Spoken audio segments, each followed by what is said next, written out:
Hey y'all, it's Kristen. It's Paula with Brewed and Boozed. We are talking all things wine, turkey, and what's a turducken? We are here with James Moises of Bizou Wines. Thank you so much for having us today. It's great to be with y'all. So how did Bizou Wines come about? So I got into the wine business about 20 years ago as a producer. I had a small vineyard out in Oregon in the Willamette Valley, and I started growing and then making Pinot Noir, which I still do. And that evolved into me becoming a wine importer and distributor. The bigger part of Bizou is we import and distribute wines from all over the world, with an emphasis of France and Italy and Lebanon. Very cool. Holiday season's coming up, and we're looking to pair wines with turkey. So we have our resident expert here to see if we can find some great wines to go with our holiday feast. Absolutely. So, wine makes a meal better. Most winemakers who make fine wines, not expensive, but fine wines, make it with the intention that their wines are going to be served with food. And so Thanksgiving's the biggest feast of the year almost for food. We just eat all day and all different kinds of dishes. And so what I recommend usually when people are inviting friends and family over is, start out with sparkling. Bubbles aren't just for special occasions, but Thanksgiving would be considered a special occasion anyway. So you don't have to overthink bubbles. Of course, there's champagne. So sparkling's always great. It kind of opens up the palate. It's fresh. It's fun. People come over. They feel like you're rolling out the high-end stuff for them. And so you can start with the high-end champagne. But if you're on a budget, which most people are, you can get some beautiful sparkling in the $20 range. So Cremant, which is sparkling made in France, but just not in champagne, but made in the same style. So a Cremant or a Cava or even Prosecco are all really nice, fun bubbles to enjoy. Don't necessarily have to be sweet. I kind of recommend more of the dry because that works better with food. Okay. But they're fun. White or pink, like we're drinking right here. Pink, again, doesn't necessarily mean sweet. A lot of people think that, but this is a dry rosé. And so sparkling is always fun. Guests are coming over, you're still cooking, you open up some bottles of some affordable sparkling, Cava, Prosecco, Cremant, and you just enjoy it as you're getting ready for the feast to begin. Cool. Yeah, I do like a good Cava, so that's a good sparkling. So I'm gonna have a little toast to having us over here. Thank you. Thank you so much. Glad you're here. Very nice. Definitely bubbles are a good way to go. So, okay, so our guests are over. We've had our bubbles. What should we maybe jump into next? So some people drink white wines because they prefer whites, or maybe the first few dishes that are going to be served command a white wine. So when you're looking at white wines, especially in the New Orleans cuisine, we tend to do a lot of spicy foods. And so when you're dealing with spicy foods, you want to stay away from wines that are oaky. So there's a lot of oaky Chardonnays that are out there, or oaky white wines, meaning they just use a lot of oak to make them. And oak and spice never go well together. It's like having your head in a big oak barrel. The oak just really explodes when you pair it with spicy foods. So what I recommend is, first of all, a Riesling, which is a very easy wine to pair with. Riesling's an amazing grape. It's not just from Germany. They make it all over the world. And it's the one wine that it's on a spectrum from very dry to very sweet. And there's ones in between. Most people order a glass of Riesling at a restaurant, and it tends to be on the sweeter side because they feel most people want that. But the dry Rieslings are the ones that are really best for food. So Riesling's an amazing white wine that works very well with almost all dishes that are out there. So it's an easy pairing. Yeah, we're glad you say that because last week we found we do 4 or 5 Rieslings. And so the other day for our last week's stream, we basically opened bottles and tried them. And we were amazed at the range from super sweet to one that tasted more like I thought it tasted more like a Pinot Grigio than like an actual super dry. To me, and what a Riesling would taste like. So. Well, it's such an amazing grape that I've come to really appreciate the last few years. Is that if you leave the bottle open, it won't spoil. It just evolves. And so a week later, you'll go back to drink it, and it takes on a whole new quality. Good quality, not a bad quality. Will it get sweeter It doesn't get sweeter, it just gets more rich. It's fascinating. That's one of the few wines that can do that, where they evolve. It Riesling's really amazing. So Riesling's good. The drier, the better, but sweet's good too. And then the other white that I like is Sauvignon Blanc. Okay. Everybody associates Sauvignon Blanc with New Zealand, which is that sort of real high acid grapefruit, which people don't like, including me. One of my favorite ones is what we call Sancerre, which is a region in France. And it's a much more creamier, rounded type of Sauvignon Blanc. So Sauvignon Blanc is light, it's fresh, it's got good acidity, and it pairs really well with a lot of dishes as well. So a friend of mine says that Sauvignon Blancs remind her of dirty gym socks. Is there one that's less dirty gym socks than the other? So the easy way to do it is Sancerre, like I said, is from France, but they make Sauvignon Blanc all over the world. So other regions in France makes good Sauvignon Blanc. Oregon is known for really quality Sauvignon Blanc that is comparable to French. She probably wants to stay away from New Zealand style Sauvignon. Okay, that's all right. Which are good, but it's got a different, unique got a little more flavor profile. Right. I don't taste it. But, I don't either. No. Some people do. Yeah. Okay. So we actually got to talk with our friend from the Gourmet Butcher in Gretna about the turducken. We got to taste it yesterday. It was great. Yeah, They're delicious. I love them. Absolutely. But now they're hard to pair wine with. I mean, you could probably just drink whatever. No, they aren't, because it's all lean meat, so it's great. It is a little rich because of the duck that's in there. So for turducken, if you're fortunate enough to get one, because I know they're in demand, I like a bigger red, like a Zinfandel. I think would work well with it, or a Malbec. There's still some spice to the turducken, so again, you want less oaky wines. But Zinfandel is a wonderful Thanksgiving wine. Malbec's good. In terms of reds for other meats that you're probably serving, like traditional turkey or ham, you want something on the lighter side, like a Pinot Noir or a Gamay Noir. Those are medium body reds, and they pair with everything across the board. What's the difference between a Pinot and a Gamay? So they're kind of cousins, the grapes. Okay. They're both medium body. You get a little bit more floral notes to the Gamay, and you get a little bit more bright berry flavors and dark berry flavors with the Pinot Noir. So they're both complex. In my opinion, the Pinot Noir tends to be a little bit more complex, but they're easy to drink. That's the nice part about it. And so they're not over the top in terms of tannins. They're very low tannins, and we use very little oak. We do use oak, but very little. So it works great where it's going to pair with almost anything that's on your table for Thanksgiving. Very easy go-to wine. Nice. The last red, which to make it even easier, it's just any kind of Rhone wine. So from France, Côte de Rhone tend to be blends like Grenache, Syrah, and so those work really well with Thanksgiving also. Several years ago, we were having a bunch of people over for Thanksgiving. We're at a winery, and I tasted quite a few. And Chris was a little concerned because I bought a large format bottle.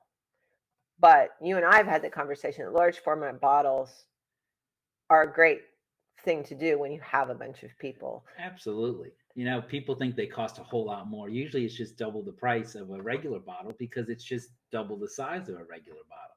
So if you can find a large format bottle, especially for Thanksgiving when you're going to have 10 or 20 people over, or even just 5 people or 6 people, get a large format. It's only 2 bottles of wine. And believe it or not, they age much better. So wines age much better in large format, whether it's a Magnum, which is 1.5 liters or 2 bottles, or you go into the Jeroboams, which are 3 liters or 6 liters. Those are huge. So if I didn't buy that. No, you didn't buy that. If you can find a 3-liter bottle, that's 4 bottles of wine. So you want some people that are going to drink a lot of wine. Because an average bottle of wine serves 4 people? 2 people. Or 4. 4 people, that means you get 1 glass. Okay. Most people, usually when we're eating and drinking and hanging out with friends, it's a 2-hour occasion at least. So you need at least 2 glasses of wine, maybe 3. So an average bottle of wine is about 5 glasses? Get Is about that 5 correct? glasses, 5 big glasses, which is like 4 ounces of what we consider a traditional pour. Okay. So then the large format would be 10 glasses. Yeah, you get double that. See, it wasn't that much. No, it wasn't. But they're fine. So yeah, go if you find them. They're hard to find, but if you see them, get a large format. It's not. It's usually going to be just double the price of the regular size bottle. People ask us about all these. Oh, it's hard and fast rules. You have to have white with chicken and red with beef. Is that true, or should you just drink what you love? No, it really isn't. So, for instance, Pinot Noir goes great with fish and any kind of seafood. You're really just looking, it depends on the wine. There's some big white wines that just are too much for certain foods. And you're just trying to balance it where the wine and the food go well together and you're not overpowering the food or the wine with one or the other. But it also comes down to what you like. I mean, you don't want to have to follow rules when you're drinking wine. It's supposed to be an enjoyable beverage. The winemakers do all the technical stuff, but at the end of the day, we want you to just enjoy the glass of wine. So pick a wine that you're going to like. I always encourage people to try new wines because a lot of times you don't know what's out there that you're going to like even more unless you try it. Mm-hmm. But you want to drink something you like. Don't drink something because it's cool or because everybody says you should be drinking. If you're not enjoying it, then pick something else. And does the cost of the bottle necessarily correlate to the, granted, I'm not a connoisseur by any means, but I've had $20, $30 bottles of wine, and I've had $100 bottles of wine, and quite honestly, I'm okay with the $20 to $30 bottle. I can't really tell the difference, honestly. So for people who are like, well, I can't entertain my guests because I can't afford, $200 bottles of wine. Is it necessarily true that the more expensive, the better the wine? Or so I love that question, and it's a wonderful question because cost does play a little bit of a role. So for whatever reason, years ago, there was this notion that went out there, and it was written in multiple magazines that you should never spend more than $20 for a bottle of wine. There are some good wines under $20.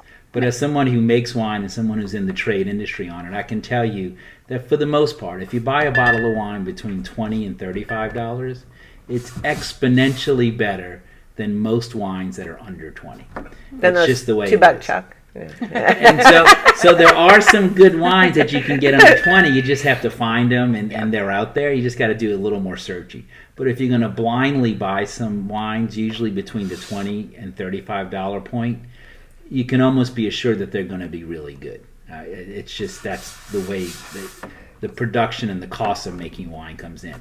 Once you get above $35 to $40, a lot of that just becomes marketing. So Napa Valley wines, for instance, there's some good wines there, but across the board, they're really expensive because of the marketing part. Oh, okay. So like you said, I mean, was there a big difference between the $130 bottle and the $40 bottle? Usually not. Okay. Above $40, you're really getting into either limited production, there's a good story, or marketing. And I'm not saying there aren't some good bottles that are above $40, but in general, if you're going to take a chance, if you plan to spend between $20 and $35, you're going to get a really great bottle of wine. The value doesn't go way up as you go above $40. Yeah, because I know sometimes I've wanted to bring a hostess gift. You don't want to bring the $2 bottle of wine or the $5 bottle of wine, but you can't really afford the $100. So it's nice to know that if I'm in the $20 to $35 range, I'm probably okay, and it will be a good gift. 20 to 35, trust me, you'll come out doing really well with those wines. Nice. All right, okay. Cool. So what do you drink with your turkey? So pretty much the stuff we talked about. Okay. I mean, I always enjoy starting with some sparkling, usually starting and ending because it's just fun. Yeah. I've done some dinners where we do it in the middle too. Why not? It's fun. I do stick with Pinot Noir because I enjoy it.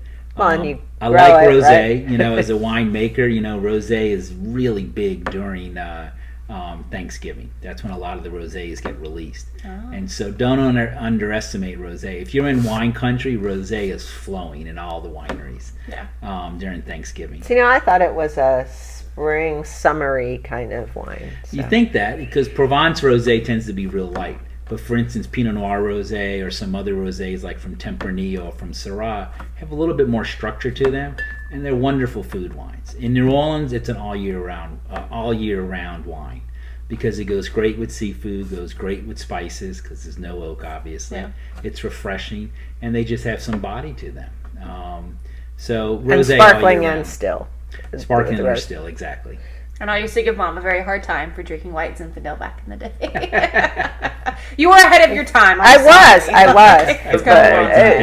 But I just you were cool and didn't even know it. I'm always cool. So mix it up. A little white, a little red, rosé, bubbles.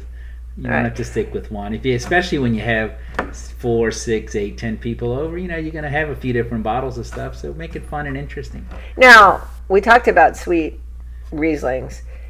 Usually at the end of the meal, especially around here, you got pecan pie, you got sweet potato pie. Pecan pie is so sweet. Is there something that you would pair with those dessert courses that are just over the top sweet? So sometimes you can do what we call late harvest wines, and it just means the grape stays on the vine past harvest, and so it tends to dehydrate, and then they make the wine from the syrup that's left over, so it tends to be more concentrated and sweet. So any kind of late harvest, whether it's a Gewürztraminer or whether it's a Sauvignon Blanc, which is considered a Sauterne, or Grenache, there's a lot of late harvest which are sweet and a lot of times inexpensive, and it's just nice to have a little 1 or 2 ounce pour to go with the pecan pie. So it doesn't send it over the edge with sweet? No, it pairs really nicely. And you can still go with a glass of wine too. If you're having too much fun and saying, I really want to keep drinking wine, this is a good, then just have another glass of red wine that you're enjoying. That goes well too. All right. I think we're good. You're ready to... I think I'm ready. I think I'm ready to like host this Thanksgiving or make reservations. I can't decide. Well, thank you so much for talking to us. We'll definitely be talking to James again. He's our local expert around here. If you live in New Orleans, definitely this guy knows his stuff. So, and he also has some real interesting producers that we hope to chat with over the coming months. So, also want to thank the guys at Kitch Tech Support. They called and saved our lives. Also, Glenn Mistich. We recognize that our video, we had some audio issues. Have some exciting things coming up. Yes, we are next week headed to the World Food Championships. So we have some exciting lives coming up. So check it out. Yeah, and like us on social media, Instagram, Facebook. We'll see you guys next week. Thank you again. All right. Thank you. Let's see here.